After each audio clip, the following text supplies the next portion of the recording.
Washington dropped a rule as of October 14. Every Chinese vessel docking at an American port must pay a special fee. The White House calls it protecting national interests, but everyone knows what it means. A precision strike aimed right at China's shipyards, its shipping lanes, and the beating heart of its manufacturing exports. Yet, before the fee even takes effect, Beijing makes its move, releasing one document, a new rare earth export control law. It targets Americans' weakest nerve, technology. One policy, and the global tech world stops breathing. Why? Rare earths are 17 chemical elements, which is the nervous system of technology. From chips, smartphones, electric cars, to fighter jets, satellites, etc., all need them.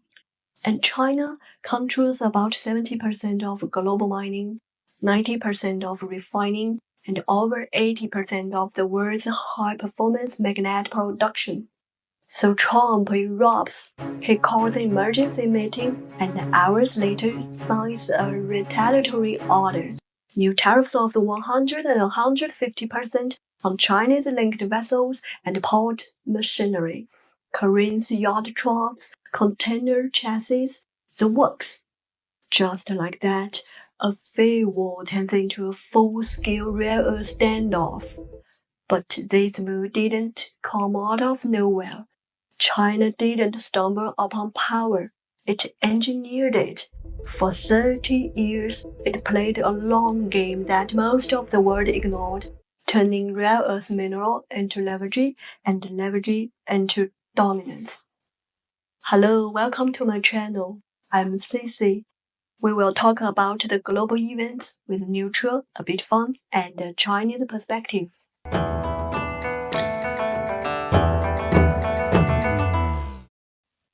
So today we'll dive into that story, how China transformed from the world's miner into the undisputed king of the rare earth supply chain. And maybe along the way, we will find out whether that old saying, China won just by polluting and lowering price, was ever wrong to begin with. Let's go back to where it all started, deep in the mines half a century ago.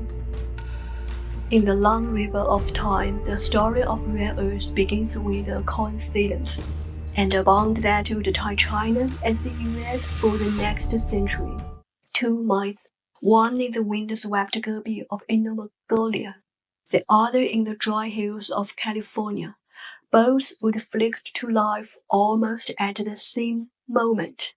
1927, a Chinese survey team climbs the main ridge of the Beijing, mapping veins of iron and manganese glinting under the dust.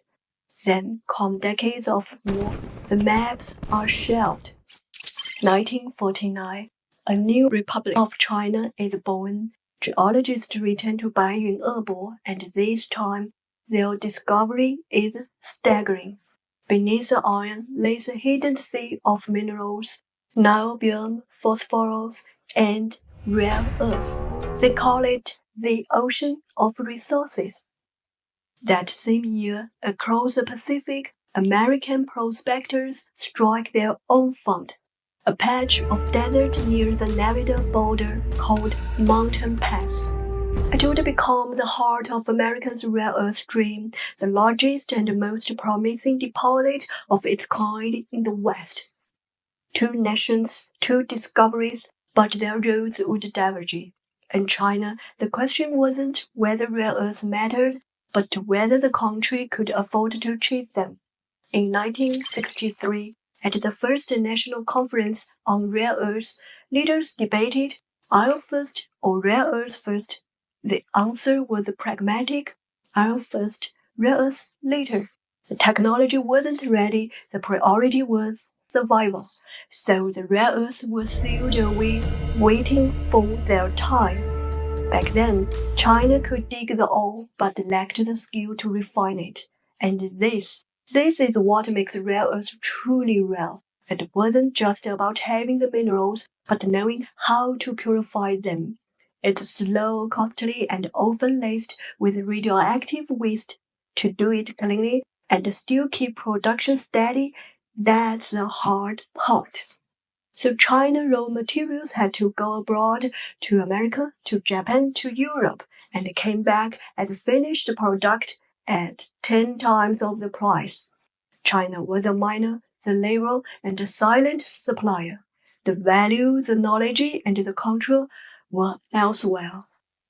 Until one name entered the story, Xu Guangxian. A chemist built a scientific foundation from scratch in 1950s in China. He first worked on nuclear fuel extraction. When the Soviets withdrew their experts in 1964, Xu and his team refused to stop. They invented their own method, a cascade solvent extraction process that would later break the Western monopoly on separation technology. In 1974, the breakthrough came. For the first time, China could isolate and purify rare earth elements on its own and began its own refining industry. The story should have turned toward light and progress, but reality came with chaos. The 1990s in China brought a wave of market reform and the gold rush fever. Private mines mushroomed, prices collapsed. Once a strategic resource, rare earths became a cheap commodity. At one point, worth less than pork. Technology lagged, workers jumped ship, and China's vast reserves turned into a battlefield of price wars. From 1990 to 2005, exports grew tenfold, where export prices fell to barely half their former value. Meanwhile, across the ocean, Mountain Pass, once the crown jewel of American mining, was fading. It had supplied over 70% of the world's rare earths during the Cold War, but by the 1990s, cheap Chinese competition and strict environmental rules drove costs sky high. A toxic waste spill in 1998 sealed its fate. By 2002, moly crops shut down operations and Mountain Pass fell silent. The lights that had glowed in both mines through the 1950s now flickered out, one drawn by chaos, the other buried by its own regulations. And so the stage was set. Would China find order in the chaos? Or could America find its way back to the surface? The first real battle for rare earths was about to begin. The 21st century's rare earth war began without a single gunshot. In the early 2000s, China finally started cleaning up the chaos it had unleashed underground. State enterprises retained, private mines were pushed out. The six national giants were born: North Rare Earth, South Rare Earth, and so on. What had been a swarm of freelancers became a disciplined national team. Overnight, 2 decades of bargain basement exports stopped. Ironically, Western companies applauded because by then almost all of them were already in China.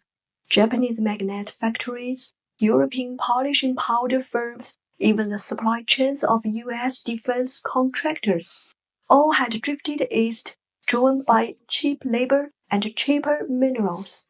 To them, China was a manufacturing paradise. They didn't realize they'd moved inside someone else's fortress. September 7th, 2010, near the Diaoyu Islands, a Chinese fishing boat collides with a Japanese patrol vessel. A small maritime scuffle, but it lights the fuse. For 3 years, Beijing had been tightening export quotas. Washington, Brussels, and Tokyo had already complained, even filed a case at the WTO. That summer, Japan's foreign minister publicly urged China to relax restrictions. A month later, after the collision, Japan detained the Chinese captain Zhang Cixiong. Beijing's reply was 3 words: stop the exports. Every shipment of rare earths to Japan froze overnight. Quotas were slashed 72%. Smuggling and illegal sales were purged. Prices exploded, hitting to 1.7 million yuan per ton. Without rare earths, Japan's electronics and auto industries stalled. Tokyo's tech and auto indexes crashed. In Europe, manufacturing output dropped 4%, 500,000 jobs wobbled, and even Lockheed Martin delayed deliveries of the F-22 fighter. 2 weeks later, Japan backed down and released the captain. That was round 1 of the rare earth war. A month later, the US launched an emergency review. The numbers left the West speechless. China produced 95% of global rare earth raw materials, 97% of refined oxides, 90% of rare earth alloys, 75% of powerful magnets, and 60% of special magnets. From the mine to the missile, the intel chain ran through China. Only then did the West realize the cheap and obedient supplier had quietly become the master of its lifeline. You might ask, but weren't those factories foreign owned? How did China take control? China's answer was simple: let them in, then buy them out. Since 2000, the consolidation had begun. Round after round of price wars, mergers, and joint ventures, foreign firms bled profits while Chinese companies gained technology. The most famous case, Magnet Quench, America's only producers of magnets for guided missiles. In 2002, it moved its factory to China, but years earlier, its parent company had already been quietly acquired by Chinese investors. These West firms thought they were digging for gold. Instead, they'd walked into a battleground. Those buyers' names now reading across the world: China Non-Ferrous Metals, China Mine Metals, China Science Magnets. While the West launched under the warm sun of globalization, China was building an empire in the shadows, and 2010, the so-called First War, was only the prelude. The real fight was yet to come. By 2011, the US, Europe, and Japan finally saw the truth. They'd handed the world's rare earth lifeline to China. So began round 2. Remember that silent mountain in California? Mountain Pass, the one that shut down in 2002? In 2011, it came back to life, backed by Wall Street money and Washington pride. Molycorp re-entered the stage. It raised $500 million, swallowed 2 processing plants, one in Arizona, one in Estonia, and bought a Canadian tech group called NEO Materials. Remember this name? We will be back to it later. US media cheered. Molycorp is back. America will lead rare earth again. In 2011, it produced just 1,500 tons. By 2013, 12,000 tons. Although still far from China's 120,000 tons.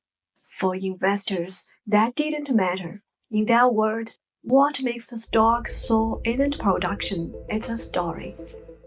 Molycorp's share price exploded. America believed again. Rare earths could make America great once more. Meanwhile, the European Union rushed to sign deals. Brazil, Vietnam, Australia, one memorandum after another. Japan released its new rare earth import strategy, aiming to cut dependency on China from 90% to 50%. The goal was simple: weaken China's grip. In 2012, the US, Japan, and the EU finally made their move. Together, they took China to the WTO. That same day, Obama went on record, "We are standing up for fair competition." All 27 EU members voted yes. Japanese media thundered, "The world must unite against China's selfish behavior." WTO investors spent 2 years digging through data and trade logs. In 2014, a 256-page report hit the table. Its message boiled down to one line: export quotas are not a necessary tool to prevent smuggling. In plain English, China lost. The US, Japan, and Europe turned up the pressure. Open your market. Beijing didn't argue. It just smiled, then announced export taxes up tenfold, new export license rules, immediate effect. No more quotas, but heavy tariffs and strict oversight. Back home, China's 6 national rare earth giants kept tightening control. Prices stayed stable, supply stayed steady. On paper, China had lost, but in practice, it hadn't. This tug of war wasn't just about WTO rulings. It was a test of who really controlled industrial sovereignty. And with that defeat, China secured something far more valuable: continued command of the world's rare earth lifeline. But the wars never ended in a draw. Round 3 was already on its way. The second rare earth war had been only a defensive game, a smokescreen. While the world kept staring at the WTO courtroom, China was already planning a bigger game on a different map. 2019, Trump suddenly announces he wants to buy Greenland. On paper, it's about Arctic security and climate strategy. But the real price lies under the ice, the world's second largest rare earth reserve. The problem? He was 4 years too late. Back in 2015, China's Shunhe Resources had already stepped onto Greenland's frozen soil, securing mining rights to the site. A year later, it quietly bought 10% of Greenland minerals, enough to become its largest single shareholder. By the time Trump said, "I want to buy the island," the heart of that island already carried a Chinese signature. But Greenland was only the side story. The main act was unfolding in America itself. Remember that comeback company Molycorp? The one Wall Street once called American Rare Earth Revival. In 2011, it raised $1.7 billion, but by 2015, it collapsed. That year, Molycorp filed for bankruptcy. Just before it fell, its CEO quietly moved all valuable assets, the patents, the equipment, the talent, into a Canadian firm called NEO Materials. When Molycorp went under, it left behind nothing but $1.5 billion in debt, an empty shell. NEO, meanwhile, relocated to China. In China's corporate registry, you can still find its name, Molycorp Beijing Co. Limited. In that single transfer, the ownership of American rare earth crown jewels quietly slid from Washington's balance sheet into Beijing's hands. That same year, Trump signed Executive Order 13817. The U.S. Department of the Interior released a list of critical minerals. Rare earths filled the page. The White House called it a resources security strategy. Between the lines, it read like an admission: "We've lost control." So Trump went hunting for replacement. Beyond Greenland, he turned to Mongolia, another land rich in rare earths. July 31st, 2019. Trump welcomed Mongolia's president to the White House, pitching an American mining investment plan. But without logistics, it collapsed. America was left with one option: Australia's Lenners Corporation. That year, the US funded Lenners trying to build a non-China supply chain. But Lenners' own CEO told the New York Times, "There are over 100 PhDs in rare earths working in China. How about outside of China? Zero." The truth was simple.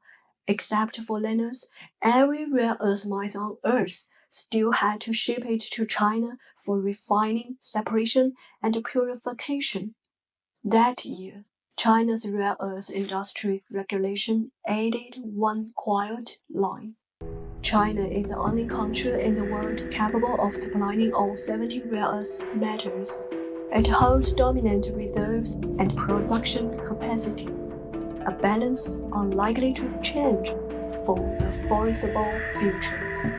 65 words written with 30 years of struggle, reform, and patience.